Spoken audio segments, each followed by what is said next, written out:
जय माता दी। मेरे सभी प्यारे दोस्तों, मैं लक्ष्मी शर्मा बड़ों को चरण स्पर्श, छोटों को प्यार और बराबर वालों को दिल से नमस्कार करती हूँ। आज मैं सुनाऊंगी राम विवाह की कथा। एक समय की बात है, महाराज दशरथ दान आदि से निवृत्त होकर मिथिलेश के राजभवन में जाने की तैयारी करने लगे। तभी भरत के मामा अर्थात राजा केकई के पुत्र युधाजित भी वहां आ पहुँचे।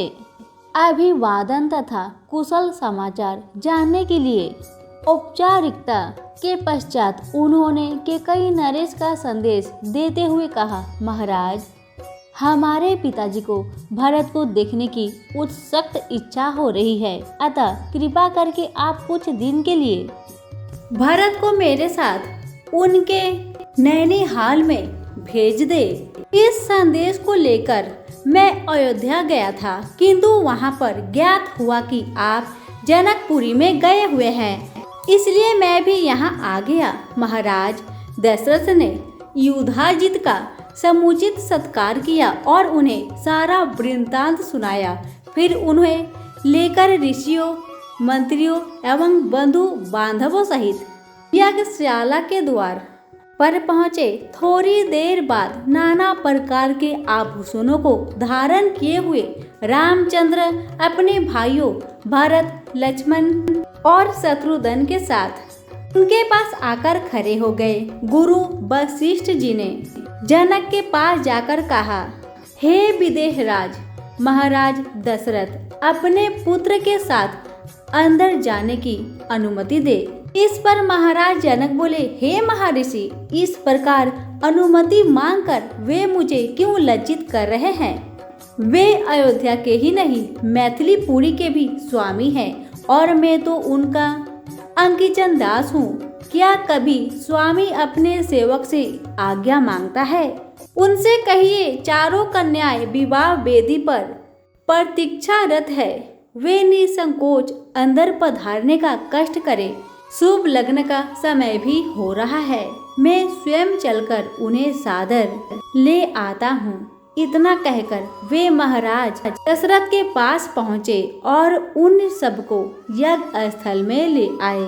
सबको यथोचित आदर देकर जनक ने उनकी पूजा की। फिर वशिष्ठ जी से बोले, हे महर्षि, आप इन ऋषि मुनियों के साथ विवाह कार्य संपन्न कराइए। आपसे अधिक योग पुरोहित और कौन हो सकता है? गुरु वशिष्ठ, महर्षि विश्वामित्र और मैथिली के राज पुरोहित शतानंद विवाह कार्य संपन्न कराने लगे। सबसे पहले वैदिक विधि के अनुसार विवाह के लिए वेदी का निर्माण कराया गया। फिर अनेक प्रकार के सुगंध युक्त फूलों से सजाया गया। कुछ दूरी पर चारों ओर गमले सजाए गए, जिनमें चित्त को प्रसन्न करने वाली सुगंधित रंग बिरंगे फूल लगे हुए थे। वेदी के निकट कई स्थानों पर स्वर्ण पात्रों में धूप, केसर, नेवद, अक्षत, घी, दही, शहद आदि सामग्री रखी हुई थी। यज्ञ संपन्न कराने वाले महानुभावों के लिए कुश के आसन बिछा दिए गए। गुरु वशिष्ठ एवं अन्य महर्षियों ने वेद मंत्रों का उच्चारण करते हुए हवन कुंड में अग्नि प्रज्वलित की। फिर वशिष्ठ जी के आदेश पर राजप्रसाद की महिलाओं ने जनक कुमारी सीता को लाकर यज्ञ वेदी के निकट खड़ा कर दिया। उस समय सीता जी का मुखमंडल प्रातःकालीन बाल रवि के भांति अनुपम सौंदर्य से तेजी पैमान हो रहा था।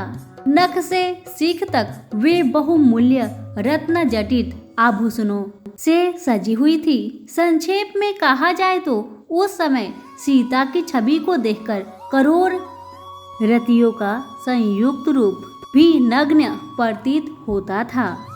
सीता इन सब बातों से अनजान दृष्टि झुकाए एकटक पृथ्वी को निहार रही थी।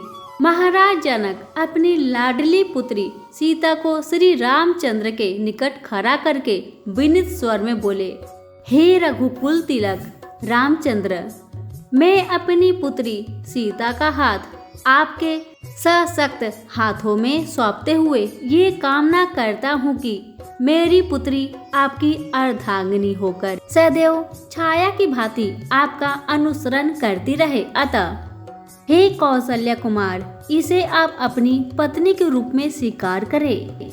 आज से यह आपके सुख दुख की संगनी हुई। यह कहकर राजा जनक ने अंजलि में संकल्प के लिए लिया हुआ जल वेद मंत्रों से पवित्र करके हृदय के संपूर्ण भावनाओं के साथ छोड़ दिया। महिलाएं मंगल गान करने लगी। मृदंग, दुदुभी तथा नाना प्रकार के वाद्य यंत्रों का सुमधुर स्वर चारों ओर गूंजकर इस हर्षपूर्ण घटना की सूचना देने लगा। राम और सीता के विवाह के संपन्न हो जाने के पश्चात लक्ष्मण, भरत और शत्रुघ्न का विवाह उर्मिला, पांडवी और श्रुतकीर्ति के साथ वैदिक विधि विधान से संपन्न कराया गया।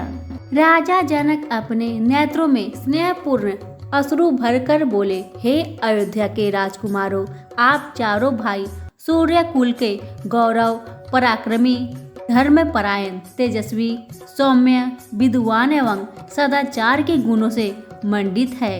जनकपुरी के इस राजकुल की हार्दिक कामना है कि उनकी ये चारों कन्याएं गुण, कर्म, स्वभाव से आपके अनुकूल बनकर सब प्रकार से आपकी सुयोग अर्धांगिनियां सिद्ध हो। इसके पश्चात वशिष्ठ जी की आज्ञा से चारों राजकुमारों ने अपने अपने नवविवाहित पत्नियों के साथ अग्नि की प्रदक्षिणा की। विवाह संपन्न होने के पश्चात महाराज दशरथ समस्त मंत्रियों, ऋषि मुनियों और सब पत्नीक राजकुमारों के साथ अपने ठहरने के लिए स्थान पर चले गए। जनकपुरी में रात्रि विश्राम करके प्रातःकाल मुनि विश्वामित्र विदा लेकर उत्तराखंड की ओर चले गए। महाराज जनक ने दहेज के रूप में असंख्य दास दासियां, हाथी, घोड़े, गौ, रत्न जटित आभूषण, वस्त्र, बर्तन आदि नाना प्रकार के वस्तुएं देकर अयोध्यापति दशरथ को विदा किया और उन्हें पहुंचाने के लिए नगर के द्वार तक आए। वे हाथ जोड़कर बड़ी नम्रता के साथ बोले, हे राजन, मुझे सब प्रकार से अपना दास समझकर मुझ पर कृपा बनाए रखिए। मैं एक बार फिर आभार पूर्वक कहना चाहता हूँ कि आपने मेरे कुल के साथ संबंध स्थापित करके मुझे गौरवान्वित किया है। मेरी कन्याएं आपकी आज्ञाकारिणी एवं दोनों कुलों का गौरव बढ़ाने वाली हो, यही मेरी मनोकामना है। फिर उन्होंने तथा कुशध्वज ने अश्रुपूर्ण नेत्रों से चारों कन्याओं को आशीर्वाद देते हुए विदा किए। सभी बोले, रामचंद्र जी की जय हो, सिया राम जी की जय हो। कथा पसंद आने पर लाइक शेयर जरूर करें। धन्यवाद।